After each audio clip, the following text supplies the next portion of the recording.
আজকের ভিডিওতে আমি আপনাদেরকে পাহাড়ি দুইটি ব্যতিক্রম সুস্বাদু খাবার তৈরি করা দেখাবো। ভিডিওটা পুরোপুরি দেখলে পাহাড়ি দুইটি অজানা খাবার সম্পর্কে জানতে পারবেন। শুরুতে একটা ফল নিচে দেখতে পাচ্ছেন, এই ফলের নাম হচ্ছে মোমো রোডিকা চারান্তিয়া। তো এই ফলটা কিন্তু একদমই ব্যতিক্রম, আমরা অনেকেই দেখিনি। এবার ওই ফলটা নেওয়ার পর এটা বিরিয়ানির যে চাল থাকে সেই চালটা, অনেকে আলো চাল বলে গ্রাম অঞ্চলে, এই চালটাকে সুন্দরভাবে ধুয়ে নেওয়া হচ্ছে, এই যে দেখতে পাচ্ছেন। এবার ওই ফল মোমো রোডিকা চারান্তিয়া, মানে নামটা একটু এক্সেপশনাল, ওই ফলটাকে কেটে নেওয়া হচ্ছে।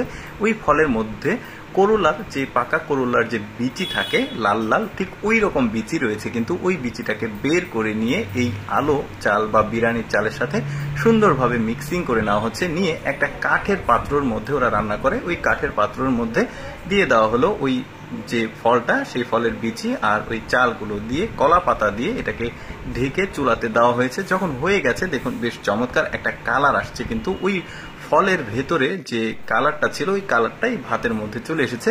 সাথে কিন্তু কিছু মিষ্টি জাতীয় দেওয়া হয়েছিল। এখন টেস্ট করে দেখছে খাবারটা ঠিকঠাক হয়েছে কিনা। হ্যাঁ, হয়েছে। এখন এটা একটা বাটিতে নির্দিষ্ট পরিমাপে নিয়ে কলার পাতার উপরে নিয়ে এটাকে চাপ দিয়ে গোল করা হচ্ছে। তারপরে সুন্দরভাবে এটাকে প্যাকেটিং করা হচ্ছে, এটা বাজারে বিক্রি করবে। এই যে দেখতে পাচ্ছেন হয়ে গেছে প্যাকেটিং।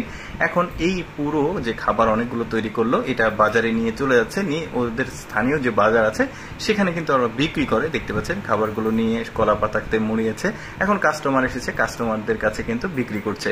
দর্শক, শুধু এটাই না, আরেকটা দেখায় আপনাদেরকে। এইটাও খাবারটাও কিন্তু বেশ চমৎকার। দেখুন, এগুলো হচ্ছে বাদাম। এই বাদামগুলোকে প্রথমে ছিলে নেওয়া হচ্ছে।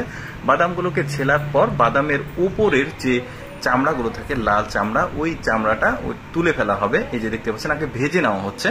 ভেজে নিয়ে এই যে দেখতে পাচ্ছেন এরপরে এটাকে চামড়া উপরে যে খোসা থাকে সেটাকে তুলে ফেলা হচ্ছে। তুলে ফেলে এই যে হ্যামান দিস্তা বলা হয়, ওটাকে চাপ দিয়ে গুঁড়ো করা হচ্ছে।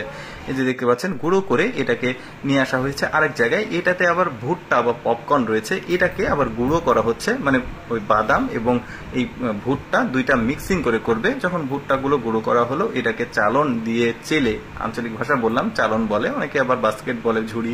তো যাই হোক, এর ভেতরে আবার লবণ দিচ্ছে পর্যাপ্ত পরিমাণে। তারপরে বাদাম গুঁড়োও কিন্তু এর সঙ্গে মেশানো হয়েছে। মিশিয়ে এটা বস্তাতে ভরা হচ্ছে। এবার নিয়ে যাওয়া হবে মেশিনে, যেখানে এই খাবারটা থেকে আসলে মূল খাবারটা তৈরি করা হবে। এই যে দেখতে পাচ্ছেন এই যে পেঁচানো জিলাপির মতো অনেকটা, বেশ চমৎকার। আসলে পাহাড়ি খাবারগুলো কিন্তু অনেক ধরনের হয়, যেগুলো আমরা অনেকেই দেখিনি কখনো।